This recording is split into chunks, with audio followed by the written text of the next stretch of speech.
Hello everyone, it's F. Ganaden here. Behind me is the new Hilux 4x4 GRS. Alright, samahan niyo ako. Let's have a look kung anong diferensya nito sa mga Hilux, Revo at ni Conquest. Bukod sa, sa GR badge niya. Alright, samahan nyo si Kuya F. Bigyan natin ng very short walk around it. At kaya andito tayo ngayon sa Toyota Commonwealth. Napadaan tayo kasi bibili lang ako ng, air element ng ating Hilux. Okay? Alright, let us start dito sa harapan. Yan. Brusko ha. Tingnan mo naman, like, wider fender. Ayan, tapos bigger tire, like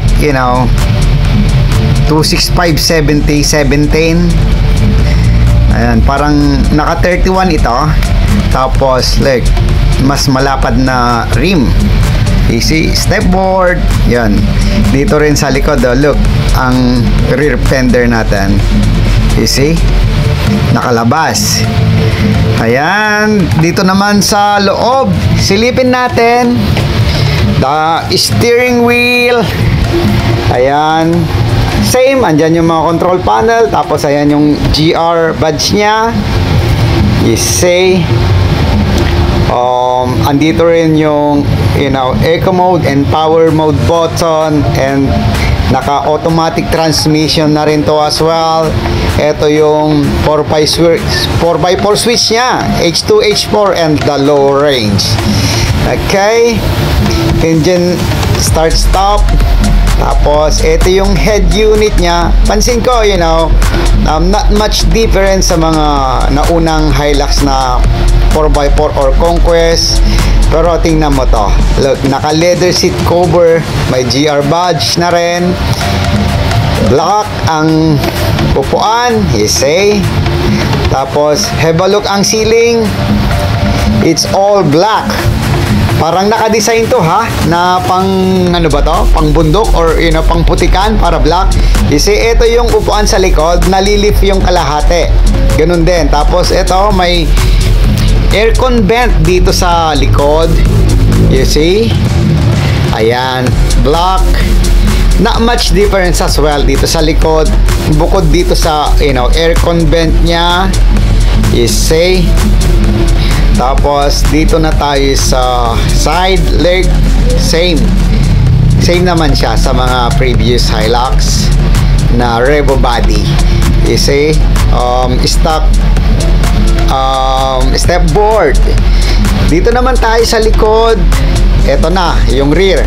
Black rear bumper, black Toyota badge. Ito, tapos yung Hilux is black as well. Tapos the GR. Ito rin, tingnan natin ha.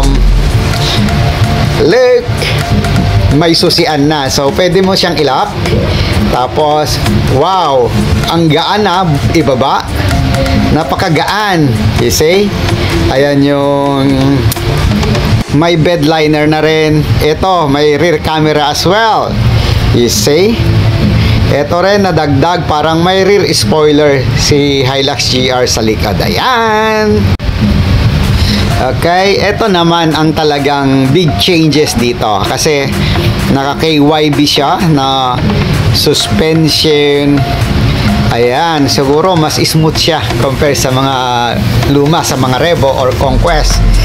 Ito naman, you see, kitang-kita yung rear disc brake. So, ito, naka rear disc brake harapan at saka likod. Compare sa Conquest is naka drum brake pa sa mga lumang Hilux Revo. You see, ito yung molye nya. Ayan, ito ang ilalim. Look, the KYB suspension plus yung rear disc brake. Okay? Alright, that's the short walk around ni GRS.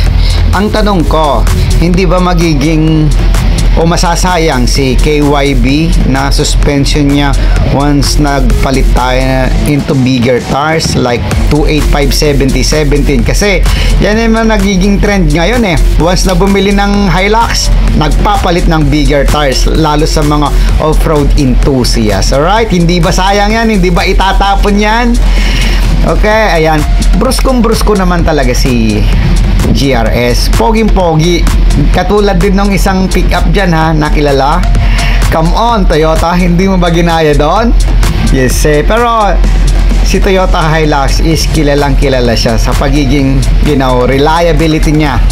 Kasi gamit ito sa mga mining, gamit ng mga farmers, gamit sa mga construction. You see, worth ba yung upgrade dyan? Worth ba yung presyo niyang very close to 2.2 million? Alright, mag-comment lang yung mga expert dyan. Okay? Ayan o, ang pogi naman talaga ni GRS Sport Hilux. Okay, thank you so much for watching.